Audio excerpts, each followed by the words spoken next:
A very good morning, my dear students and all the viewers. So, this video is for business studies, and I hope you all are doing good. You all have started preparing your notes. If you all have not yet started, please start making your notes and पढ़ाई शुरू कर दो, because now you have to study and it's high time now. So today we'll continue with chapter number 5, that is organizing, and further I'll let you know which topics we are going to discuss. But before that, whatever questions I'm giving you, please prepare notes, okay, following those questions. And this is part 4 of organizing, chapter number 5, the second function of management. First function was planning, which we have already done, and this is the second function of management, which is organizing. My name is Khadija Anwar. So without wasting any more time, let us go through the topics what we are going to discuss today. So today's topic will be delegation of authority. Okay, the meaning of delegation of authority and the elements of delegation of authority. Then delegation of authority का क्या importance होता है, उसका क्या features होता है, delegation of authority क्यों किसी भी organization में impose किया जाता है, ठीक है, ये हम लोग पढ़ेंगे. एंड आफ्टर दैट उसका 3 elements को briefly जानेंगे. The 3 elements are authority, responsibility and accountability. So before starting the topic, let me tell you one thing, कि delegation of authority से question आता है. What do you mean by delegation of authority and what are the features of delegation of authority, या फिर importance आ जाएगा. And one more thing, कि ये जो difference between authority, responsibility and accountability है, ये हम columns बना के नहीं समझाएं. ये I have written down the meanings and the features of these 3 elements of delegation of authority. You people will make, while making notes, you people will make columns and then you will differentiate between these 3 elements of delegation of authority. Okay, so delegation of authority is an easy topic. Okay, what do you mean by delegation of authority? Is the process of transferring responsibility for a task to other employee. As a manager, you can typically transfer responsibility to any of your direct team member. That employee may then decide to delegate some of these responsibilities among their team members if necessary. So delegation of authority means your superior, मतलब कि आप अगर subordinate है, अगर आप worker हैं, तो आपका जो सुपीरियर है उनको जो काम दिया गया है वो काम करवाने के लिए अपना अथॉरिटी को यूज़ करेंगे. ठीक है, that is delegation of authority. We can, but there is a difference between division of work and delegation of authority. Division of work जो होता है वो कॉमन मेंबर्स के बीच में होता है कि काम को जल्दी करने के लिए और सिस्टमैटिक करने के लिए काम को डिवाइड कर दिया जाता है. बट डेलीगेशन ऑफ अथॉरिटी में जो सुपीरियर्स होते हैं वो अपने सबऑर्डिनेट्स को काम देते हैं. ठीक है. Now, these are the following features of delegation of authority. Number 1, no delegation of total authority. A manager cannot delegate her total authority to the subordinate. She can delegate only a portion of it. ठीक है, तो पूरा काम दूसरे पे नहीं डाल देना है, एक पर्टिकुलर काम को अपने सबऑर्डिनेट्स को देना है. दूसरा, delegation of only that authority that a manager has. And number 3, representation of the superior. So a manager cannot delegate the authority to a subordinate which he himself does not possess. तो जो काम आप खुद नहीं कर सकते हैं वो आप बता भी नहीं पाओगे कि करना कैसे है. तो इसीलिए वही काम करवाना है जो आप खुद जानते हैं और जिसके लिए आप इंस्ट्रक्शन दे सकते हैं. Number 3, delegation of authority to subordinates represents the superior in the subject matter which is delegated to him. In such a case, a subordinate is supposed to behave and act in the same manner in which the superior would have behaved and acted. ठीक है. Now यहाँ पे subordinate जो होता है, जो superior के नीचे काम कर रहा है, उसका भी ये रिस्पॉन्सिबिलिटी है कि वो उसी तरह से एक्ट करे जिस तरह से उसका सबऑर्डिनेट कर रहा है, इस तरह से उसका सुपीरियर कर रहा है. ठीक है. तो वहाँ पे the subordinates has to listen to the superiors के काम को किस तरह से करना है, और बिकॉज उसको ये काम आता है तो वो उसको ईजिली ही बताएगा कि आपको इस काम को कैसे करना है. एंड जो भी काम सबऑर्डिनेट कर रहा है वो किसको जाके रिप्रेजेंट कर रहा है, वो अपने सुपीरियर को रिप्रेजेंट कर रहा है. ठीक है. उसका जो मैनेजर उसको काम दिया है वो उसको रिप्रेजेंट करेगा और उसको ही अकाउंटेबल होगा. जो भी काम है वो जाके हो रहा है या नहीं हो पा रहा है या whatever the situation is, वो जाके अपने सुपीरियर को बताएगा. ठीक है. Now number 4 is delegation of organisational purpose. A superior delegates his authority to a subordinate only for organizational purpose. अपने घर का काम नहीं करवा सकता है. Number 5, restoration of delegated authority. Authority once delegated may be enhanced or reduced on the basis of nature of duties and its effectiveness. It may be completely withdrawn in case of effectiveness, the termination of subordinates from the organization. Therefore, a manager does not permanently delegate his authority. तो ये temporary basis पे होता है. ठीक है. जब आपका काम आपको करवाना है तब आप उसको डेलीगेट किए अपने अथॉरिटी को और उसको इंस्ट्रक्शन दिए कि वो उस काम को कैसे करेगा ताकि इफ़ेक्टिवली उस काम को वो कर सके. ठीक है. परमानेंटली पूरी तरह से आप नहीं छोड़ सकते हैं कि हाँ जाओ देख लो, काम कर लो, जैसे हो रहा है कर दो, ये आप नहीं कर सकते हैं. तो this is what restoration of delegation of authority is. Now number 6 is balance of authority and responsibility. A manager has to delegate authority to the subordinate on the basis of the weight of responsibility to him. The assignment of responsibility to a subordinate without proper authority become worthless because subordinate cannot perform the functions independently and efficiently. So यहाँ पे authority और responsibility में balance कौन करेगा? Manager करेगा. ठीक है. Number 7 is no delegation of responsibility. A manager can delegate authority to his subordinates in accordance with assigned responsibility, but the final responsibility lies on him. He cannot escape from his responsibilities. तो काम उसका manager, superior का manager जो है, superior को कोई काम दिया कि या तो इस काम को तुम खुद करो या नहीं तो अपने वर्कर्स से करवाओ. तो इन द एंड वो अपने वर्कर्स से जो काम करवाया है तो वर्कर्स जाके नहीं बोलेंगे कि वो लोग कितना काम किए. अकाउंटेबल कौन होगा? सुपीरियर होगा. ठीक है. Now why this delegation of authority is important. सबसे पहला, it is effective in management. जो भी काम होता है एक लीडर का होना ज़रूरी है. ठीक है.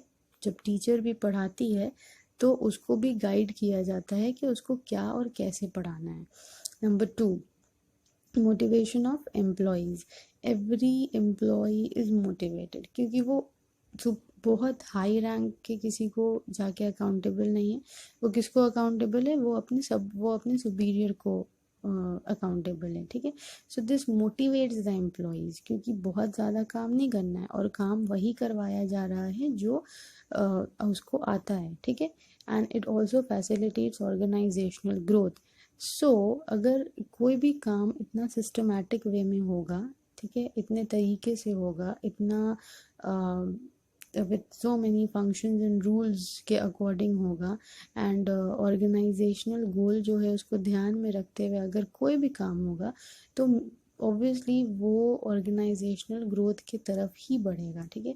उसका कोई ना कोई वर्थ ज़रूर होगा और वो इफ़ेक्टिव भी होगा.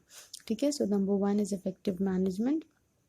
Number 2 is motivation of employees. Number 3 is facilitates organizational growth. ठीक है. It is effective for management. It motivates the employees.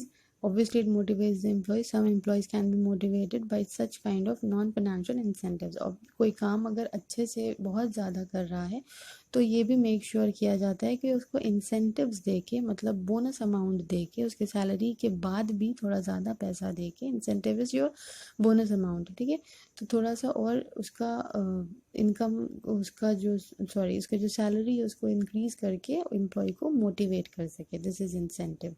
Number 4, basis of management hierarchy. Delegation establishes superior subordinate relationship, which is the base of hierarchy of manager. Number 5, it also facilitates better coordination. Number 6, it reduces the workload of manager. So manager का relation का यहाँ पे कोई बात नहीं हो रहा है, यहाँ पे बात हो रही है तो सुपीरियर और सबऑर्डिनेट में बहुत अच्छा रिलेशन बन जाता है, जिसके वजह से the subordinates and the superiors are easily getting the coordination of work, ठीक है, और वर्क जो है बहुत क्लियरली होएगा, और जो है वर्क डुप्लीकेट नहीं होगा, मतलब कोई एक आदमी दो काम कर रहा है या दो आदमी एक ही तरह का काम कर रहा है, ये भी नहीं होता है. And it also reduces the workload of manager. Manager तो अपना काम दे दिया, किसको दिया, मैनेजर अपना काम दिया सुपीरियर को. सुपीरियर अपना काम अच्छे से करवाने के लिए, मतलब वो भी कर रहा है बट वो और थोड़ा क्लियरली और इफेक्टिवली करवाने के लिए अपने काम को उसके नीचे जो सबऑर्डिनेट्स है उसमें डिस्ट्रीब्यूट कर दिया. सो इस तरह से काम जो है वो बहुत आराम से इफेक्टिवली हो रहा है, और because of delegation of authority the works are done very effectively, and it also reduces the workload of managers, and it also it creates a better relation between the superior and the subordinate, ठीक है. Remember, we are not talking about the manager, we are talking about the subordinate and the superior. So delegation of authority जो होता है वो एक सब ordinate और superior के बीच की ही बात हम लोग करेंगे, ठीक है. And it is also helpful in creating a coordination between the subordinate and the superior, ठीक है. So these are the 6 importance of delegation of authority, ठीक है. Now the elements of delegation of authority. So number 1 is responsibility. What is responsibility? You all know, okay. Responsibility means the work assigned to an individual. मतलब कोई भी काम अगर आपको दिया गया है, then you are responsible for doing that work. It includes all the physical and mental activities to be performed by the employees at a particular job position. The process of delegation begins when manager possess on some of his responsibilities to the subordinates, which means responsibility can be delegated. So manager को भी superior को भी कोई काम दिया गया, and उसके बाद उसका रिस्पॉन्सिबिलिटी है कि वो उस काम को खुद करेगा या अपने सबऑर्डिनेट से करवाएगा. Now the features are, Number 1, responsibility is the obligation of a subordinate to properly perform the assigned duty. It arises from superior subordinate relationship because subordinate is bound to perform the duty assigned by the superior. And number 3 is responsibility flows upward because subordinate will always be responsible to his superiors, and in the same way superiors will always be responsible to the managers, okay.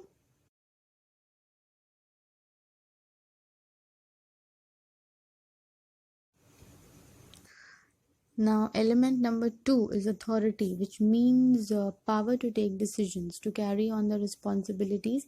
Every employee need to have some authority. So when managers are passing their responsibilities to the subordinates, they make sure that they are passing the authority also. Now, responsibility and authority can be passed, ठीक है, but जो third वाला element होता है वो हम लोग pass नहीं कर सकते. Features are, it refers to the right to take decision due to your managerial position. It determines superior subordinate relationship restricted by law.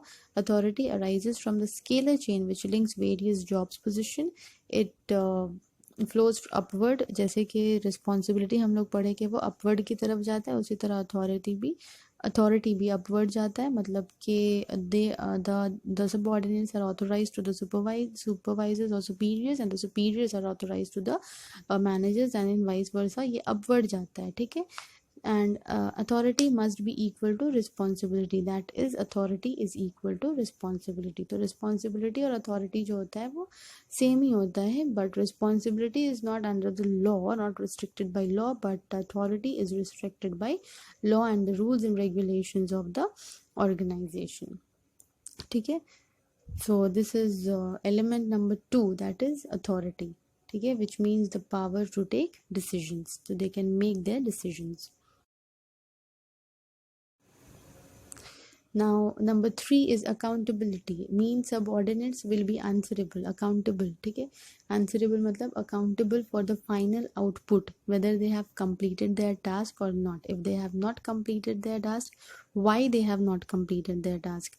ठीक है, एंड जो हम बोले थे कि थर्ड एलिमेंट जो है वो पास नहीं किया जा सकता है, क्योंकि तुम क्यों नहीं कर पाए वो काम को, ये इसके लिए तुम आंसरेबल हो गए, तुम पास नहीं कर सकते कि यूँ कि ये नहीं कर पाया तो हम नहीं कर पाए, ऐसे नहीं हो सकता है.